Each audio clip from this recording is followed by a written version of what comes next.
Hello, I am Dr. Surekha Tiwari. I am a practicing homeopath and a psychological counselor. I practice out of Bangalore and I have patients all over the world. It's been a 35-year-old journey and it's a wonderful one.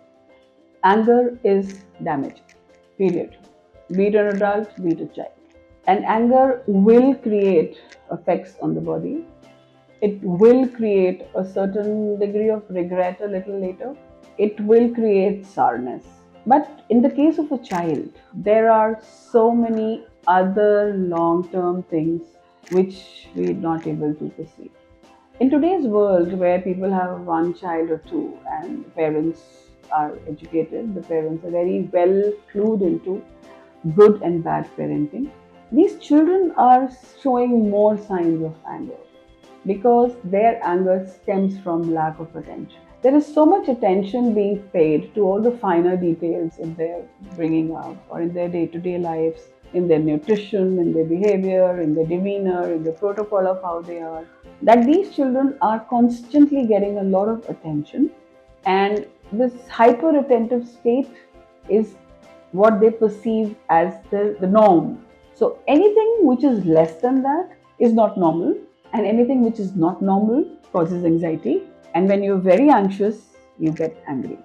Generally, you will see that children of very small age, let's say they're terrible threes, there is a certain degree of what you call as a tantrum, an anger tantrum, throwing things away, lying down on the road, making sure that your demands are to be met, and screaming and shouting, not being able to, parents are not able to handle. Even, as a doctor, I find so many parents who come to me and they said that they put the medicine in the child's mouth and the child vomited it deliberately because he did not want to gulp it inside.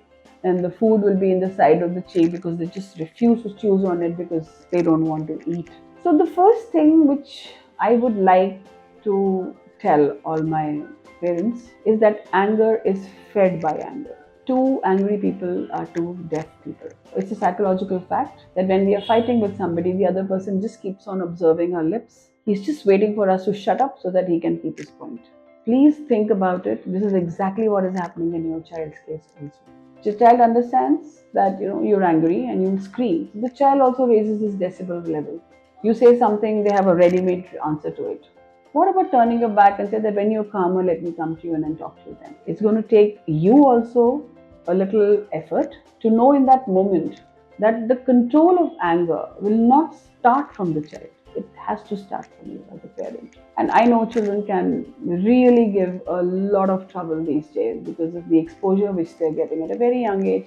They're not even able to process the information they have, but they do have information. And because of that, they give you all kinds of answers. It puts you in a mode where you're like, God bless, I can't control my anger.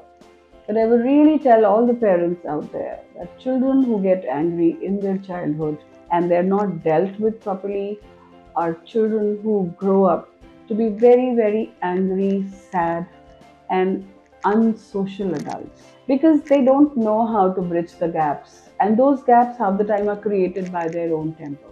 Because in their childhood, nobody sat down and talked to them and said that there is no reason to be angry, things can be sorted. So, as parents, please try and sort things out with your children, not when the child is in a tantrum or when the child is in a throes of anger. Try and calm down yourself, try and turn around and say, we will talk when you can talk. Right now, you're angry. I understand you're angry, and I'm willing to give you the time to cool down. Response of an anger statement cannot be anger statement again because it's just going to increase the decibel level, it's going to increase the heat, it's not going to help anybody. So that's the first tactics for parents. The second tactics is please try and understand the amount of stress children are going through.